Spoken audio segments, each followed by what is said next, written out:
Welcome back to Old School Sports and our Out of the Park Baseball 24 playthrough of the Cincinnati Reds.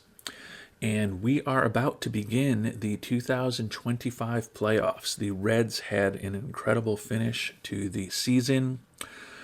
When we started our last episode on August 1st after the trade deadline, the Reds were in last place in the NL Central, 7 games back. And you can see we ended up winning the NL Central by 6 games, 17 games ahead of the last place team.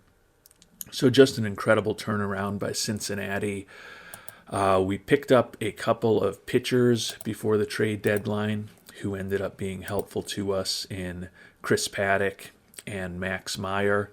Perhaps even more importantly, after the trade deadline, we brought Matthew Nelson up to be our backup catcher.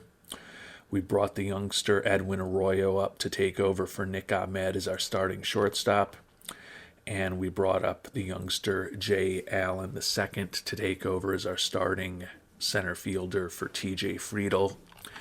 And all of those moves worked incredibly well, although we lost 2 of our first 3 games in August. After that, the team was incredible. You can see our overall records for August, September, and October were excellent. Following the loss of those first 2 of those first 3 games in August, we went 42-14 in our final 56 games. So we were playing 750 baseball for much of August, all of September, and our few games in October. And as we get ready for the playoffs, the Reds have won 8 consecutive series, and we somehow even ended up earning a first-round bye the final days of the season over the Diamondbacks. So an excellent season for Cincinnati, 89-73. That's 6 games better than the 83-79 record we had last year when we snuck into the playoffs as a wild card. Ended up 7th in the National League in runs scored, 2nd in runs allowed, and starters ERA got to the point where it was pretty average. Bullpen ERA excellent for the year. And overall, it was a good example of getting lucky, hopefully making a few good decisions that position the team better for the stretch run than we were over the first 4 months of the season. And it all worked out. So at this point, the goal is to find out who we are going to be playing. Looking at the playoff tree, it will be somebody from the NL West, the Diamondbacks, who I already mentioned, or the San Diego Padres. But we've got a first-round bye. Hope that series goes to 3 games. Hope maybe there's an extra inning game in there, and their pitching staffs are not set up as perfectly as ours will be for the National League Division Series in a few days. And as we get ready for the playoffs, no injuries at the major league level of note to speak of, so that's really positive. We are going to go with a 12-man pitching staff for our playoff roster. What that ended up meaning was that Kyle Wright, who had been our 5th starter for much of this year, had a rough year, 5-11 record, 5.87 ERA, is not even going to make the 26-man playoff roster since we're cutting down to 12 pitchers. That does allow us to have a Matt McLain, Errol Vera, or Nick Ahmed, who were probably the 3 guys whose roster spots were most in jeopardy, all back on the team. McLain and Vera actually competing for starting time at third base. Ahmed is our best defensive shortstop, so we do want him around in case we need a defensive substitute or Arroyo ends up getting banged up. But have an extra bat to use off the bench, and we'll find out who we're going to play.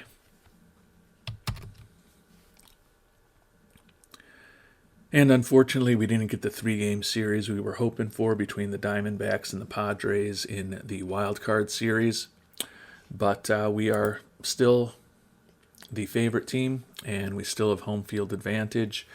We won 2 games more than the Diamondbacks during the regular season. We took the season series against them 4-3. Looking at our runs scored, they definitely have a better offense than us, 4th in the National League, while we were 7th. But our pitching staff gave up almost 100 fewer runs than they did over the course of the year. Hopefully the good pitching will work in our favor.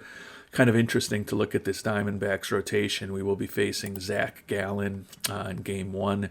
Certainly their top of rotation starter for some time now. We've got our new ace, Corbin Burnes, well rested and on the mound for us. But the Diamondbacks here in 2025 also have Chris Sale and Eduardo Rodriguez in their starting rotation. So they have definitely made some changes over the last few years to the Diamondbacks, and they are a 87-win playoff team with some big-time starters in their rotation. But we've got, in addition to Nick Lodolo, Corbin Burnes, Chris Paddock, and Aaron Nola, who we've brought on board over the last few years in our rotation also. So we have some hired guns pitching for us as well, and hopefully we can get the series off to a good start. 4-2 win here in Game 1. Burnes with the win, Gallen with the loss. Got 3 home runs from Tyler Stevenson, starting catcher, Will Benson, outfielder, and Nelvi Marte, potential Rookie of the Year, who had a 2020 season for us. So a nice start. Diamondbacks did score 2 in the 3rd, and then we chipped away in the 3rd and the 5th. Got 2 in the 6th. Burnes, those 2 earned runs on 3 hits and a walk over 7 1/3 innings, hold from Meyer and a save from Holmes. 2 hits allowed over the final inning and 2/3 by the bullpen. Elly De La Cruz injured on a defensive play. Don't like seeing that. Sore hammy for 4 days. Moderate influence on his running. Not optimal. Elly De La Cruz is the premier offensive player on our team, so certainly don't want to take him out of the lineup unless we need to. Don't love that moderate impact on running, and then obviously we don't want it to become something that becomes a bigger issue, but hit .294, 31 homers, also stole 47 bases, which was the top figure in the National League. Also had 7 triples.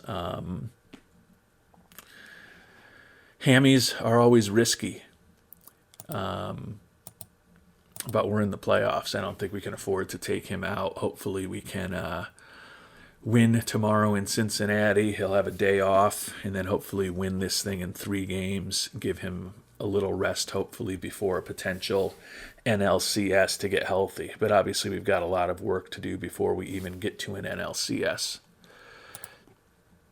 But I'm going to try to keep him in the lineup. Sale going up against Lodolo. Lodolo's been a revelation for us. 3 really good seasons for us. His WAR is actually the lowest that it's ever been, due to make a lot of money in arbitration, over $15 million this coming off season. We will worry about that when we get to the off season. But hopefully he can outpitch the veteran Chris Sale. The hope would be that maybe we can take advantage of that lower movement in Great American Ballpark, get another 3 home run day from the Reds. And we got better than a 3 home run day. We got a 4 home run day at 10-0 victory. Tyler Stevenson with another dinger, Marte with another dinger, Kelnick and the young shortstop Arroyo jump in on the fun. And we jumped in on the fun early, scored 3 in the 1st, 1 in the 3rd, 4 in the 4th, and then 1 in the 5th and 6th. It was a 3-hitter combined between Lodolo, Revere Saint Martin, and Huascarinoa. So a excellent performance. Looking at Elly De La Cruz, did go 0 for 4, left 4 men on base, but we certainly got enough offense without him. Tyler Stevenson with a double and a triple in addition to the home run. 4 for 4. So did he hit for the cycle, or did he have 2 of... Oh, he had... Yeah, it looks like Tyler Stevenson hit for the cycle. Yeah, that'll win you the Player of the Game award. Pretty impressive game. Get a day off as we head to Arizona, and the hope is certainly that we can just get this series clinched. Yeah, Stevenson did hit for the cycle. Incredible playoff performance on top of a home run in Game 1. Would have to think that he is the early favorite to win the MVP award for this wild cards, or for this divisional series. if we are able to ultimately get past the Diamondbacks. Chris Paddock, who we brought in to supplement the team, going to be a free agent after this year. Unlikely that we'll be bringing him back, but he definitely helped stabilize our rotation, going 5-3 with a 3.28 ERA for us after we picked him up. Gave us some good work out of our pitching staff, which we needed with our fourth and fifth starters really struggling the first 3-4 months of the year. Going up against Ryan Nelson, 27-year-old, 7-6 with a 3.50 ERA. Pitched really well in the majors after a pretty mediocre performance in Reno, which has kind of been his trend the last couple years, interestingly. Let's see if we can sweep this series and hopefully get a little bit of rest, although the Braves are up 2-0 on the Nationals, so they're making quick work of their opponent as well. And we get the 3-2 loss. Unfortunately, looks like Clay Holmes blew it in the late innings. We were tied in the ninth, had our closer on, and the Diamondbacks got a run at home. Mike Yastrzemski run-scoring double to lead the Diamondbacks to victory in the bottom of the ninth. Ellie De La Cruz continues to remain hitless through this playoff series. Paddock did a real good job. Justin Brule came on and pitched 2/3 of an innings of clean relief. Clay Holmes, who's had an excellent year for us, led the National League in saves with a 2.08 ERA. Unfortunately, they got to him, even though Paddock was the player of the game. The Reds are losers here in Game 3, and we've got to play another day. Aaron Nola, 13-14 record with a 4.09 ERA certainly doesn't sound impressive, but if you looked at what his stats were back in May and June, actually had a really strong finish to the season for us. Going up against Eduardo Rodriguez. Oh, it looks like Rodriguez got bumped. I didn't even notice that. Who'd we go against? We did know we were going against Ryan Nelson. I guess they used him as a opener, or did he get hurt?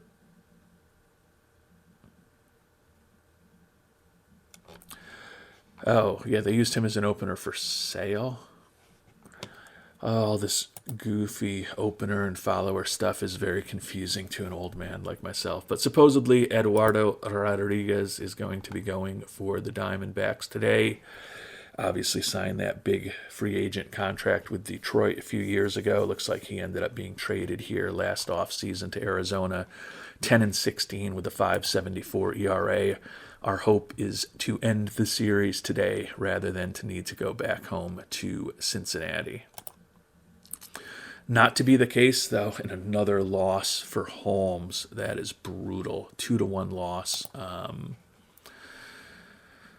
We scored a run in the first. They got a run in the seventh, and then in the 11th. So 2 straight walk-offs at home for the Diamondbacks to even the series. Ketel Marte with a run-scoring single in the bottom of the 11th. Nola was fantastic. 8 innings pitched, 5 hits, 1 earned run. Brought on Holmes after that, and after 2 2/3 innings pitched, they finally got to him. Eduardo Rodriguez, we could not take advantage of him. He also pitched well, allowing 1 run over 7 innings pitched. And as I mentioned, our Reds team has won 8 consecutive series heading into this playoff series, but now we are in a situation where that streak could come to an end, and if it does come to an end, our season will be over. The only positive thing is that we'll at least get the opportunity to try to do it at home, and we will try to do it at home with our top pitcher, Corbin Burns, on the mound for us against Zach Gallen.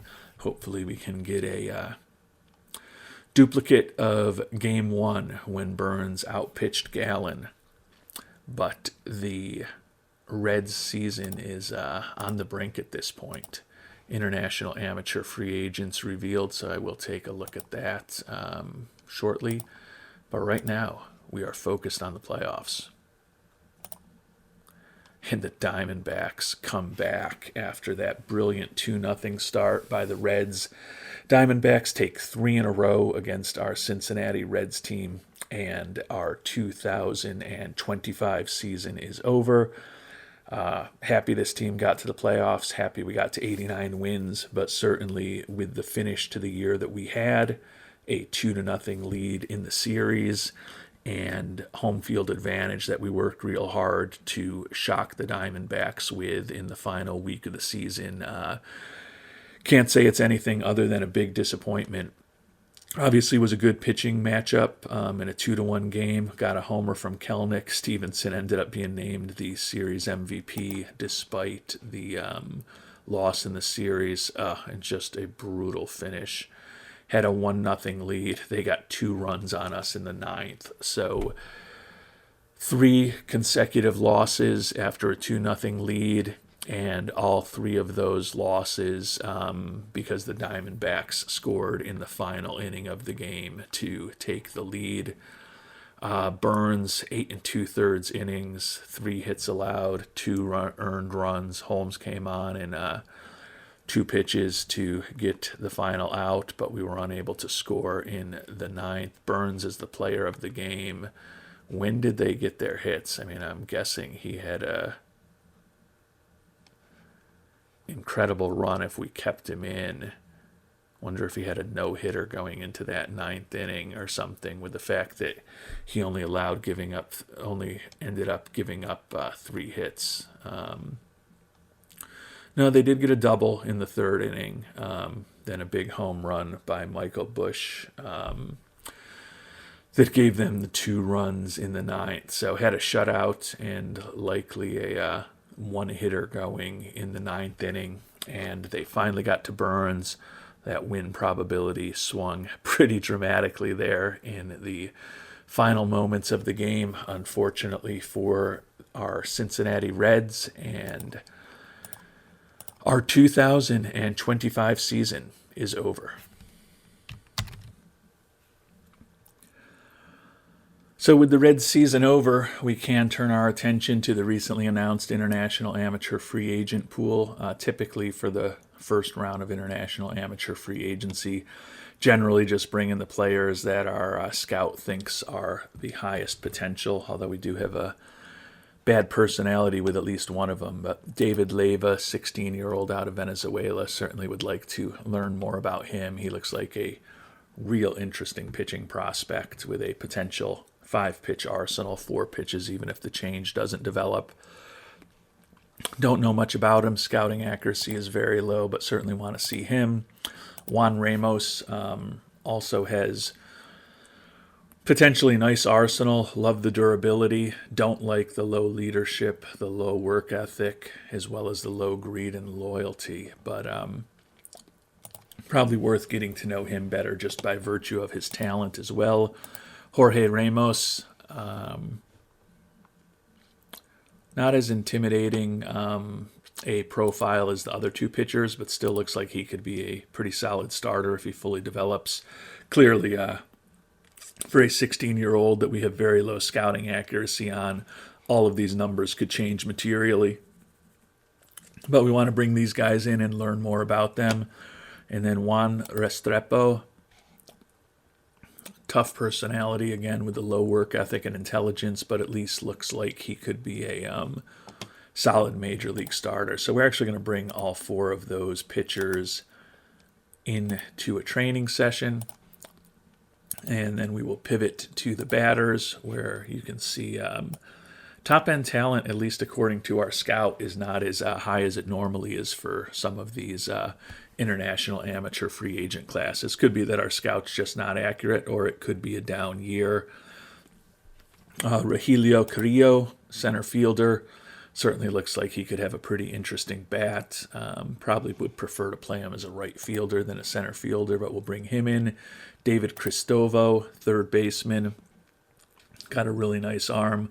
Looks like he's got a lot of position versatility, although he can't play a ton of those positions all that proficiently, but certainly with well above average contact and home run power could be a very interesting bat. Arturo Leyva, second baseman, looks like an interesting bat also.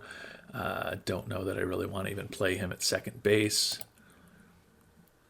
kind of a man without a position, honestly. He could be a mediocre second baseman, probably a okay first baseman at 6'1".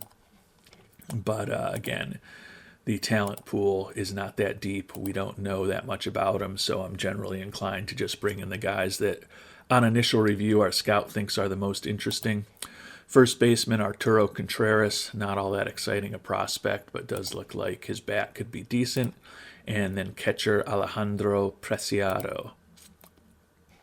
A little above average defensively, potentially, with an acceptable bat, some durability. So those are the 5 guys that we think are 3-star or higher potential, and we'll come up with one other guy to invite to our camp.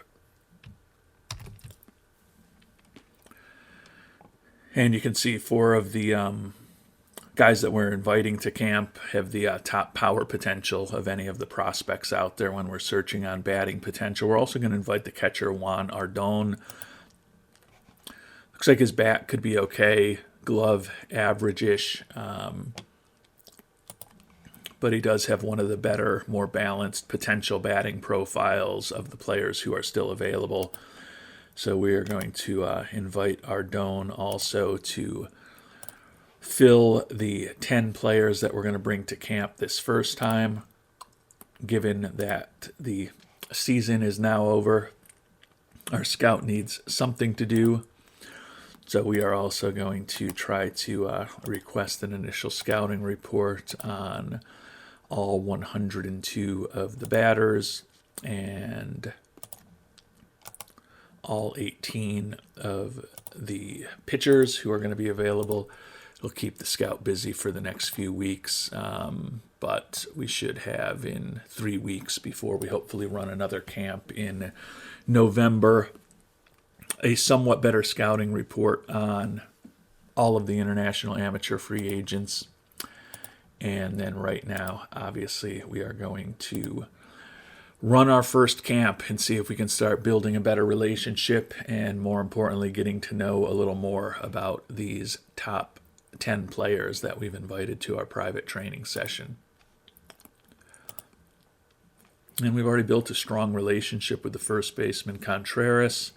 Scouting accuracy still not great, but relationships a little better, starting the process of recruiting here in October of 2025 for the players that will be able to start to sign come mid-January. And our only owner goal this year in the final year of our contract was to make the playoffs, which we did. So I would tend to think we'll be getting an extension. It also was a decent financial year with the large number of sellouts we had over the last third of the season when we were playing some incredible baseball. Ended up generating a little more revenue per game this year than last year.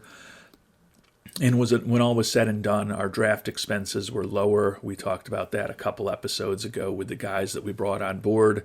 Generated some playoff revenue and ultimately ended up with a balance of about $12.5 million, which was certainly better than the small negative balance we were expected to have this season. So I think it was a decent financial performance.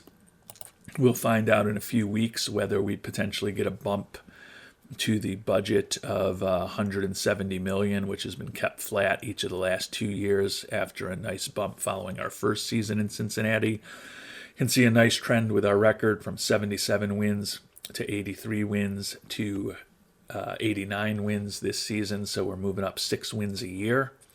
Maybe that means we're going to be a 95-win team next year, which would certainly put us in a really good position to hopefully have another home playoff series in the NLDS. Turning now to the players who brought us to this 89-win season, second consecutive playoff appearance for the Reds. Talked about Corbin Burnes. He was our ace, 15-6 record, 3.30 ERA. Picked him up as a free agent. Made $28 million this year. You can see that number is going to be coming down $1 million a year till the team option we have in the final year of his contract. Certainly expect that he will be back next year to head up our rotation. Nick Lodolo was the Cy Young Award runner-up last year. Would expect that both him and Burns will get some Cy Young votes this season. As I mentioned, his contract number is going to start creeping up to a high level in arbitration, so a bump in our budget would certainly help ensure that we can keep him on board. Paddock did a nice job. I'm sure he's looking for pretty good money. $13.6 million a year, so not an entirely inappropriate amount of money. If we decided that we were going to be able to trade Nola away, and his contract is structured similarly to Burns, and that the dollar amounts, although it's a big contract, are going to be going down a little bit each year to make it a little more palatable for us. But if we were able to make a trade once we get to the off season on Nola, maybe we bring Paddock back. And then Huascar Ynoa had a really nice year for us last year, was brutal this season. Right now he would be slotted in as our number 5 starter next year, but we've got a lot of decisions to make on players like him. Clay Holmes, we talked about. Excellent regular season. Disappointing that he lost 2 consecutive games in that playoff series. Max Meyer came on board. Didn't do much for us in the rotation in those 5 starts, but was reasonably effective out of the bullpen. Arbitration number not going to be that bad. Expect that we will have him back in the bullpen next year. Clark Schmidt ended up being our 5th starter down the stretch after Ynoa was demoted out of the rotation, and we moved right down to AAA. He did a nice job starting for us as the number 5 guy. Really nice job all in on the season. Started 6 games, 8-4 with a save, over 70 1/3 innings pitched out of the bullpen for us 34 times. Certainly will be in the mix for a number 5 starter role next year. Will Warren similarly could end up fighting for a spot in the rotation. More likely he'll be in the bullpen. Alexis Diaz, another solid year as a right-hander reliever for us. Rever San Martin had his season ruined by injuries, but was still reasonably effective in a small sample size for us. And then Justin Brule did a nice job as our lefty specialist. This is a guy we picked up in the Rule 5 a couple years ago, and he has become an important left-handed arm for our bullpen.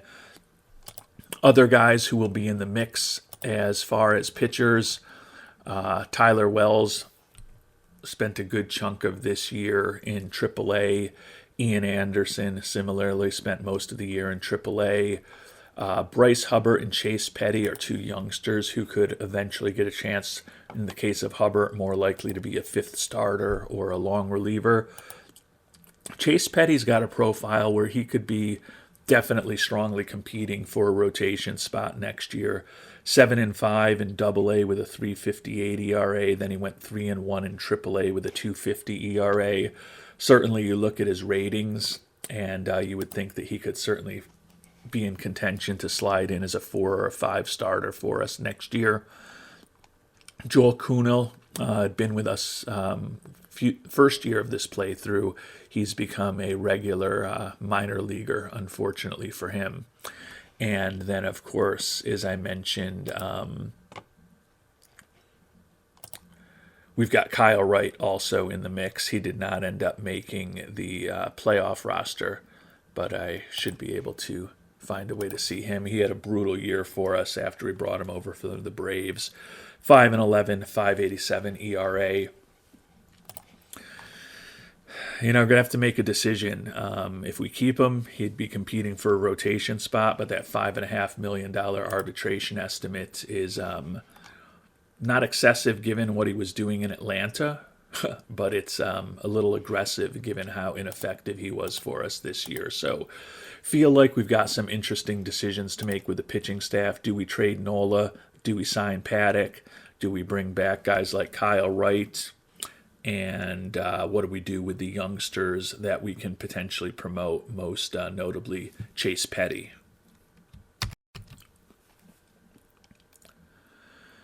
Turning to our everyday players, Matthew Nelson will be fighting next year for the backup catcher spot, likely with Daniel Vejahin. Nelson ended up spending about half the year up with us. Vellaheen got a little more of a run with us at the major league level, but Vellaheen, I believe, was hitting around 160, 170 with us at the major league level, which is why we ended up bringing Nelson up. Tyler Stevenson going to be an interesting decision, simply because of money. He's on target to make about $12 million next year, despite winning that NLDS MVP award. Bit of a down year. Home runs cutting almost in half to 11. OPS plus and WRC plus both down 15 to 20 points. WAR a little bit lower. He is still a captain personality, a bit above average defensively.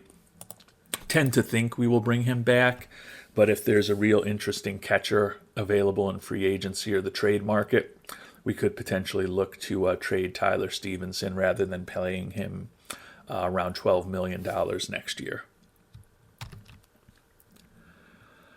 Two players who will certainly be back are the young first baseman and second baseman, Elly De La Cruz and Nelvi Marte. We already talked about De La Cruz, although it was disappointing in the playoffs.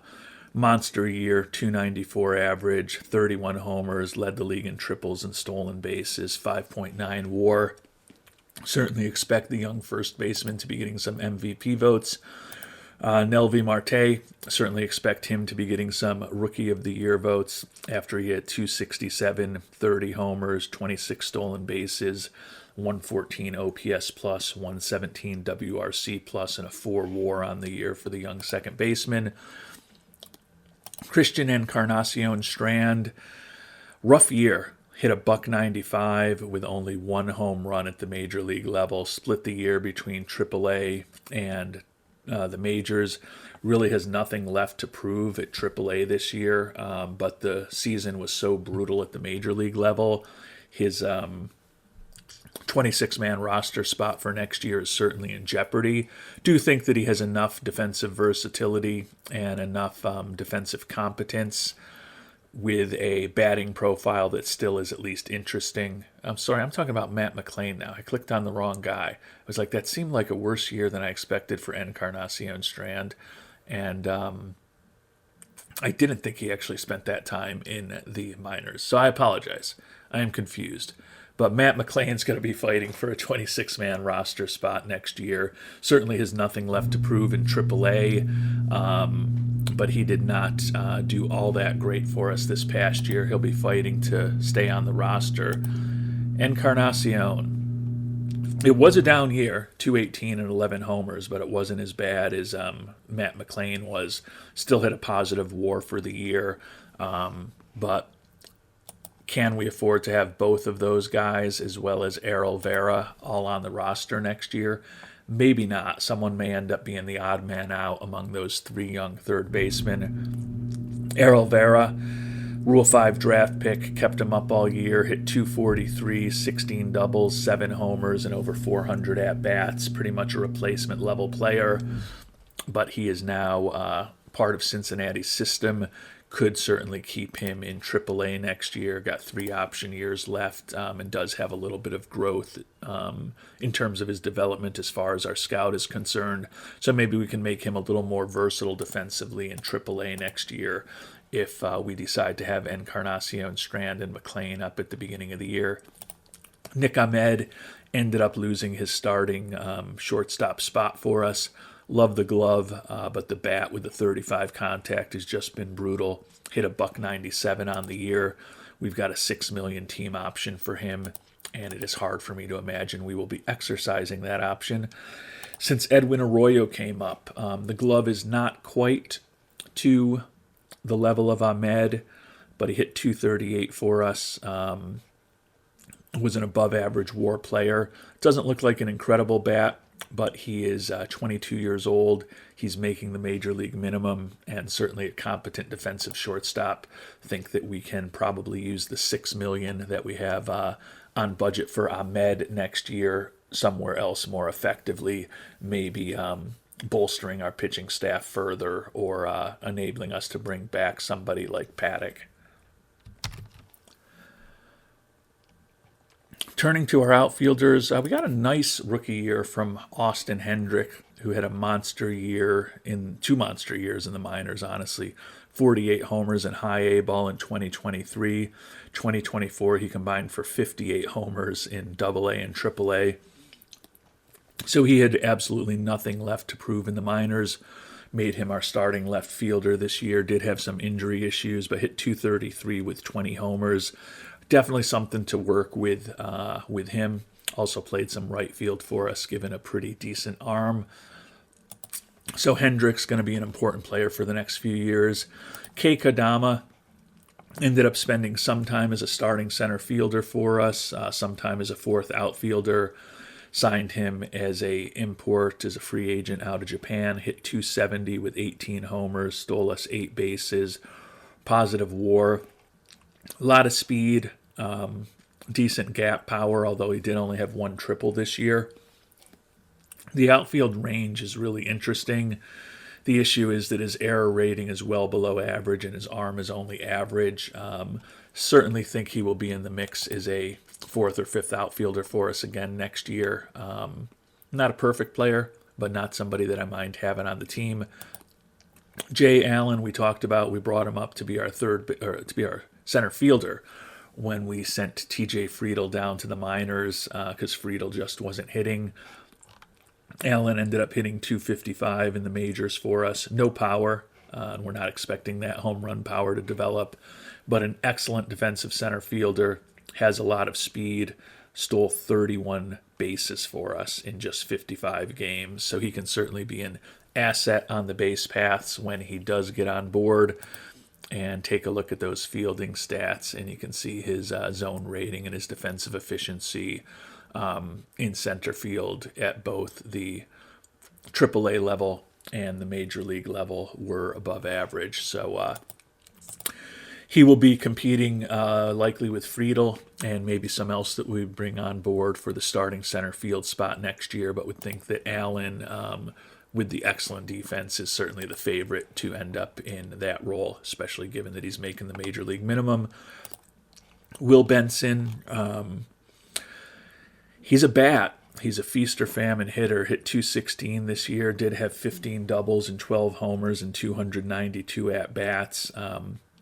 Not quite as productive as he had been for us the first 2 years of this playthrough, but still a useful 4th or 5th outfielder potentially. And then last but not least, Jared Kelenic, who had a brilliant year for us in 2024, kind of reverted back towards the mean this year, 233 average, but still had 28 homers, just above average in terms of his OPS plus, average in terms of his WRC plus, 1.6 WAR. Hopefully he settles in at a level somewhere between his season last year where he got MVP votes and his season this year where he was certainly above replacement level, but we'd like a little more out of a corner outfielder if at all possible. And with the review of our roster and some high-level thoughts on what we want to do in the off-season in the books, we will see who ends up winning the World Series. The Diamondbacks, Braves, and Orioles already onto the League Championship Series.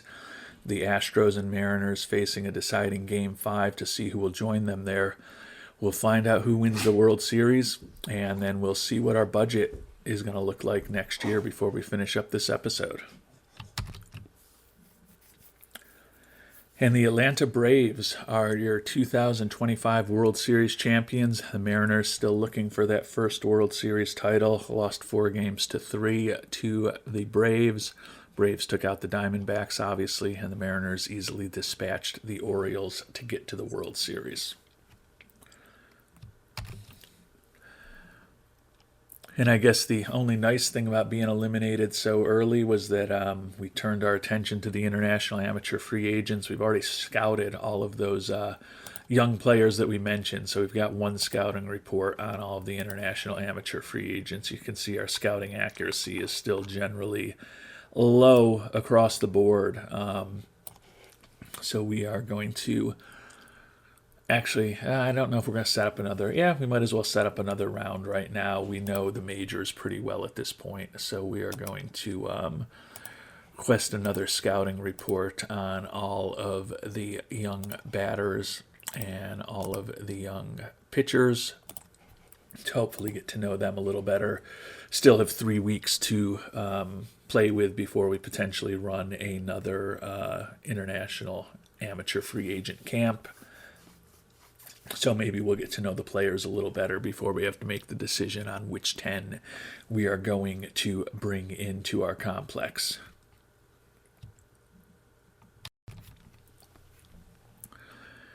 And now we turn to the beginning of the off-season. Arbitration is beginning, off-season beginning, top prospects. We don't have anybody among the top 10 prospects in baseball.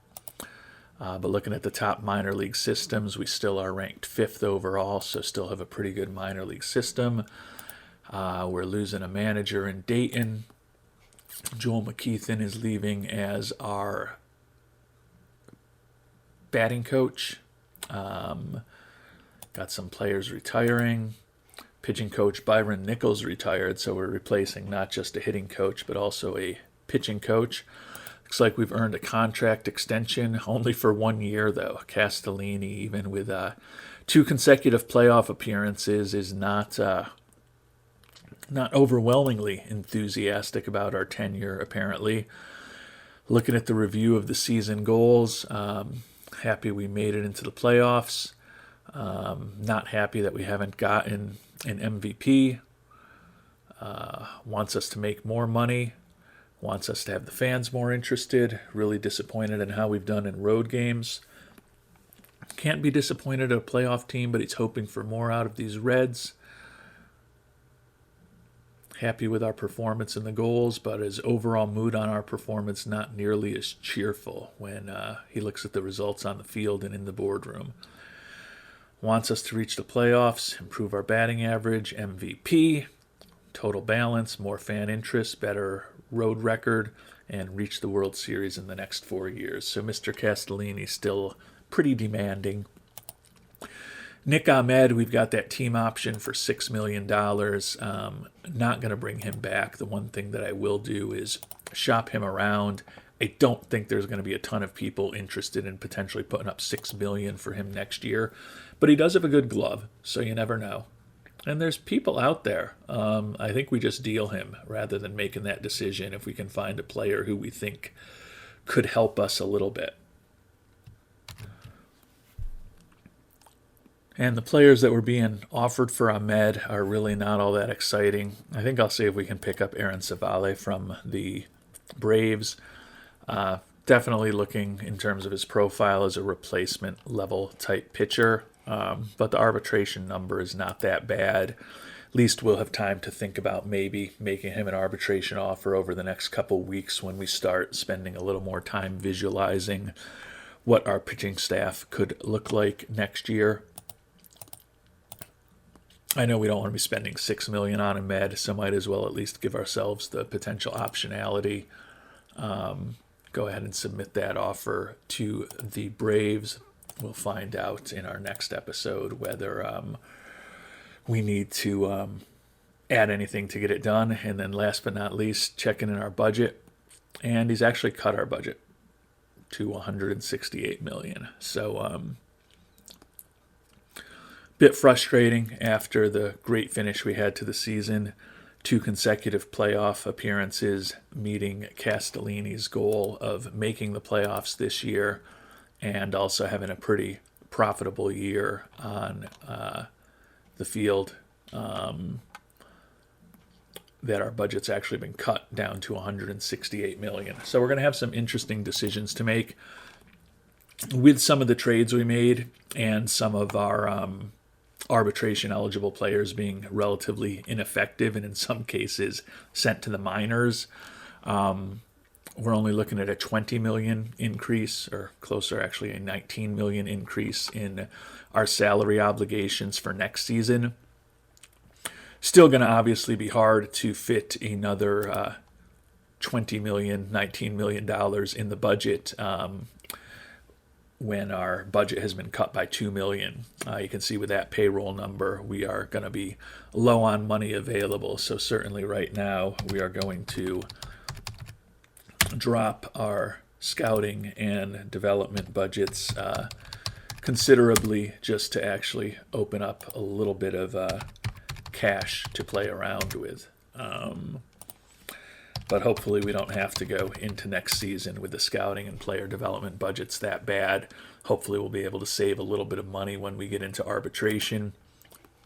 I'm going to need to figure out whether we want to keep Nola around or potentially shop him. Might as well just shop him now quickly before the end of the episode. I'm certainly not going to trade him right now, but see what the options are available, and no team offering a single player for us for him right now. That's because he's not willing to waive his no trade clause right now. So perhaps as we get further into the offseason, that may become an option. But right now it looks like Noel is going to be ours, which likely means we can't do anything with Paddock. Got some interesting decisions with Huascar Noah, Ian Anderson, Tyler Wells, three guys who all spent time largely in the minor, well, not largely in the minors this year, but Anderson and Wells largely in the minors this year. Wright also in the minors with a decent arbitration number. And then Inoa, as we mentioned, very ineffective in the majors. And those guys are not making huge money, but $2.5 to $6 million between the four of them certainly adds up. So some interesting decisions for us to make there. So it's going to be another exciting offseason for our Reds as we try to position this team to hopefully make a third consecutive playoff appearance. You can see the depths of this team back in late July and August. We were way out of it, and we surged to a big victory in the National League Central over those last couple of months of the regular season. But 2025 is now in the books, and we need to turn our attention to hopefully making the Cincinnati Reds as competitive as possible in 2027 or 2026. Also want to be competitive in 2027 eventually, but right now our focus is going to be 2026. And we will start working on that in our next episode. Until then, thank you so much for watching, and hope you have a great day.